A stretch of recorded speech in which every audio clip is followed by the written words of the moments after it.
Bonjour encore une fois mes bien-aimés. Nous bénissons le Seigneur pour ce temps favorable qu'il nous accorde.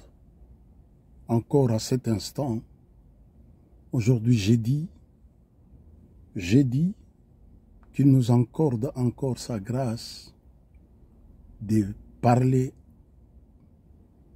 de sa part. Aujourd'hui, jeudi 23,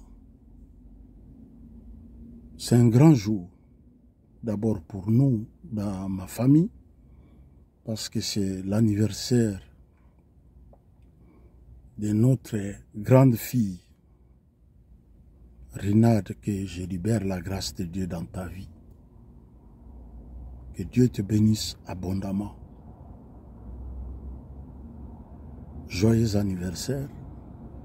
La grâce de Dieu abonde dans ta vie. Que Dieu te fasse du bien. Parce que le Dieu ne change pas. La puissance, la gloire reviennent à notre Dieu qui nous a appelés dans son royaume. Et la Bible déclare dans 1 Corinthiens chapitre 15, le verset 58, « Travaillant de mieux en mieux dans l'œuvre du Seigneur, sachant que votre travail dans le Seigneur ne sera pas vain. » Et c'est un privilège ou c'est une grâce de parler de sa part, de parler de la part de ce Dieu-là glorieux, ce Dieu-là puissant, ce Dieu-là qui ne change pas, ce Dieu-là qui dit « j'agirai, qui s'y opposera ». Parler de sa part, c'est un privilège.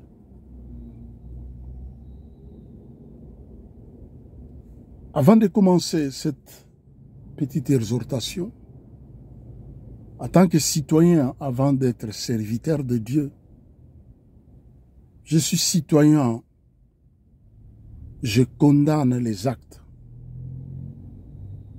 de barbarie, xénophobe, contre les Kassaïens, vers les Chaba. J'appelle ça Chaba,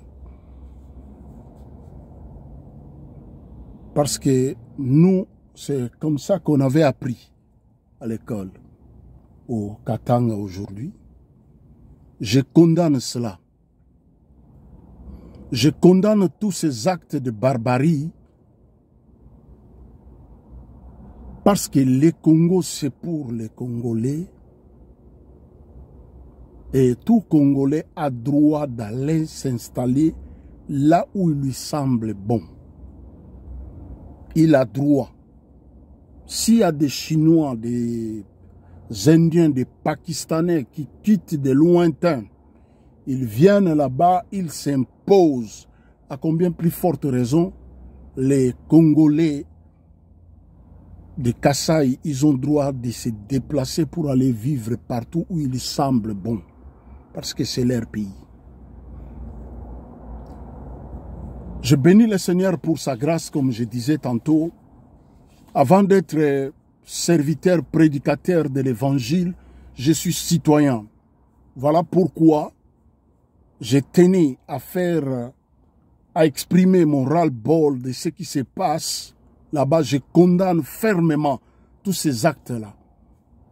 Je les condamne avec les dernières énergies pour dire que vous n'avez pas droit de s'attaquer contre vos frères, contre vos sœurs, contre vos mamans.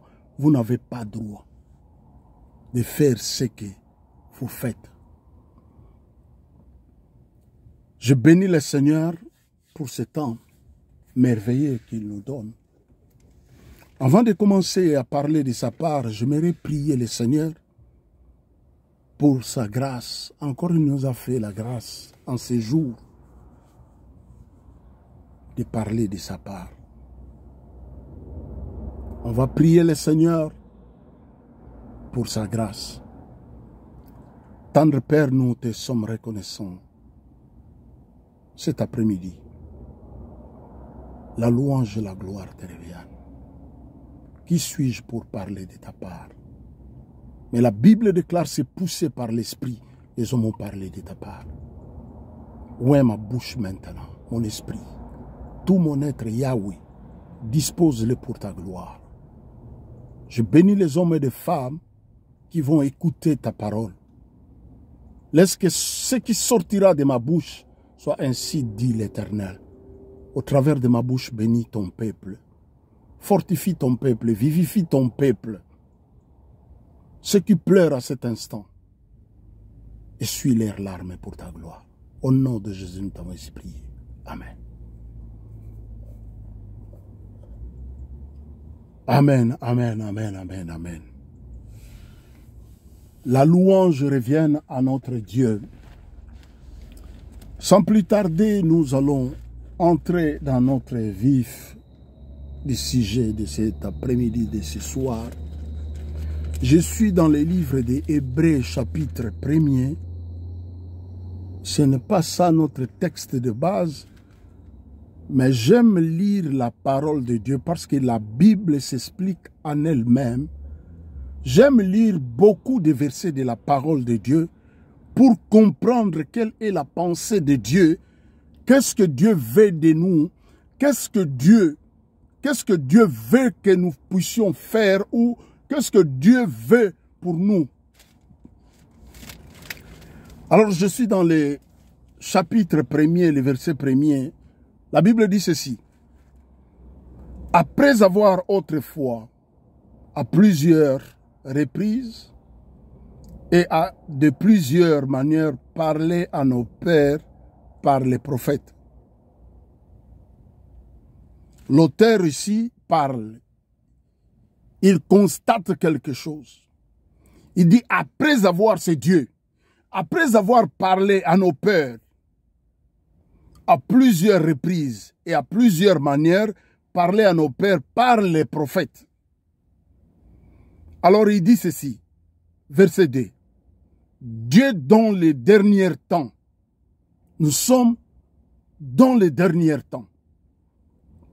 Dieu dans les derniers temps nous parle par les fils qu'il a établis héritiers de toutes choses, par lesquels il a aussi créé le monde. Amen, amen, amen. Après avoir parlé à nos pères par plusieurs manières, plusieurs fois, par la bouche des prophètes, et dans les derniers temps, Dieu nous parle au travers de sa parole, au travers de son Fils qu'il a établi héritier. Et nous savons que Christ, il est la parole faite chair. C'est la parole qui a créé toutes choses au commencement, nous dit la Bible. La Bible dit dans 1 Jean chapitre 1er, la Bible dit au commencement était la parole et la parole était avec Dieu et la parole était Dieu. Au commencement, la parole. Et c'est cette parole qui a créé toutes choses. La parole qui a été au commencement. La Bible dit, dans les derniers temps, il nous parle par son Fils, qui est la parole faite chair. Je vais ouvrir une parenthèse pour parler. Tout ce que la Bible dit clairement, ça c'est un constat que moi j'ai fait. Moi, Jean-Paul, je l'ai fait. C'est comme l'auteur de la parole, il a fait constat. Il dit, après avoir, autrefois, à plusieurs reprises et de plusieurs manières parlé à nos pères par les prophètes. Moi, j'ai fait un constat depuis un temps dans des réseaux sociaux. On voit que des prophètes. Je ne suis pas contre les prophètes. Je ne suis pas contre. Loin de là. Je connais certaines qui ont cet ministère prophétique. Et je bénis le Seigneur pour des hommes et des femmes que lui, il a établi ou il a appelé dans cet ministère prophétique. Mais ce qui est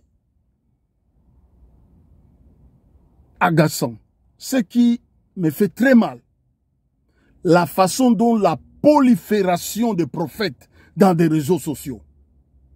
Vous n'avez pas l'idée. La prolifération. Parce que la Bible ici, la Bible est claire. Dieu est clair dans sa parole. Dieu est clair dans ce qu'il dit. La Bible dit après avoir autrefois, plusieurs fois, plusieurs manières, parlé par les prophètes. Dans les derniers temps, il nous parle par le Fils, qui est sa parole. Nous sommes dans les derniers temps.